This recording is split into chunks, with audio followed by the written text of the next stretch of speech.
Hello guys, welcome back to my blog Iyana blog and cooking. তো আমি আজকে বানিয়েছি হচ্ছে বালা চাও। এটা অবশ্য যারা খেয়েছেন তারা অবশ্যই জানেন। এটার মেইন উপাদান হচ্ছে চিংড়ি শুটকি, রসুন আর পেঁয়াজ। চাইলে আপনি বিভিন্ন ধরনের শুটকিও দিয়ে বানাতে পারেন। তো যারা খেয়েছেন তারা জানেন এটার মজাটা কেমন। তো আমি কোরবানির আগে বানিয়ে নিলাম, কারণ হচ্ছে কোরবানির সময় মাংস খেতে খেতে একঘেয়েমি লাগে, তো এটা খেতে চমৎকার লাগে। তো এখানে আমি দেখতে পাচ্ছেন 3 ধরনের শুটকি নিয়ে নিয়েছি: চিংড়ি শুটকি, মলা মাছের শুটকি আর কাসকি শুটকি, আর পেঁয়াজ রসুন। তো আমি প্রথমে পেঁয়াজগুলোকে ভালোভাবে ভেজে নিব।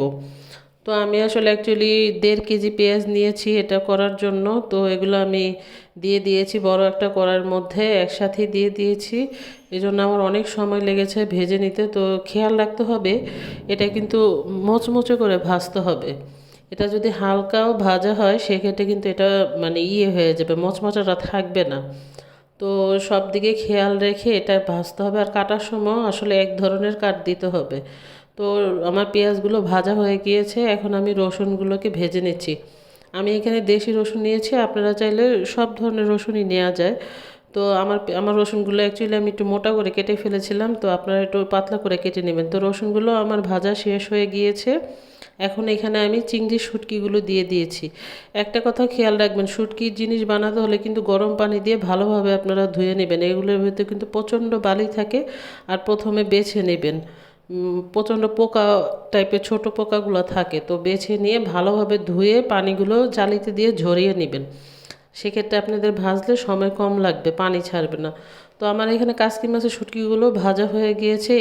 সেক্ষেত্রেও আপনাদের একটু খেয়াল রাখতে হবে যে ভাজাগুলো যেন প্রপার ওয়েতে হয়। আমি জালটা হালকা একটু কমিয়ে দিয়ে ভেজেছি, কারণ হচ্ছে না হলে সম্পূর্ণ ভালোভাবে ভাজা হবে না, মুচমুচে হবে না। তো এখানে মলা মাছের শুটকিগুলো দিয়ে দিয়েছি। এটাও দেখতে পাচ্ছেন খুব সুন্দর একটা কালার কিন্তু চলে এসেছে। তো আমার সব কিছু ভাজা শেষ, একসাথে মিক্সড করে নিব। তো এখন আমার প্রায় অর্ধেক কাজই বলা চলে, 80% কাজই শেষ। এখন শুধু কিছু তেলের মধ্যে এখানে একটু সরিষার তেল দিলেও ভালো লাগে, সয়াবিন তেল দিলেও ভালো। আমি সয়াবিন তেল দিয়ে করছি। এখানে লবণ দিয়ে দিলাম, আর বেশ কিছু মরিচের গুঁড়া দিয়ে দিতে হবে, হালকা একটু হলুদের গুঁড়াও দিয়ে এটাকে শুধু জাস্ট এখন চুলার জালটা বন্ধ করে মিক্সড করে নিব। এটা কিন্তু আপনারা একবার বানিয়ে খেয়ে দেখতে পারেন, এটা সেই লেভেলের মজা, আপনি সব কিছু দিয়ে খেতে পারবেন। আপনি দেখবেন খালি খালি খেতেও কিন্তু প্রচণ্ড ভালো লাগে। তো আপনার খিচুড়ি, ভাত, আবার এটার সাথে পেঁয়াজ, কাঁচামরিচ, ধনিয়া পাতা কেটে সরিষার তেল দিয়ে এটাকে আবার মাখিয়ে ভাত দিয়ে খেতে পারবেন।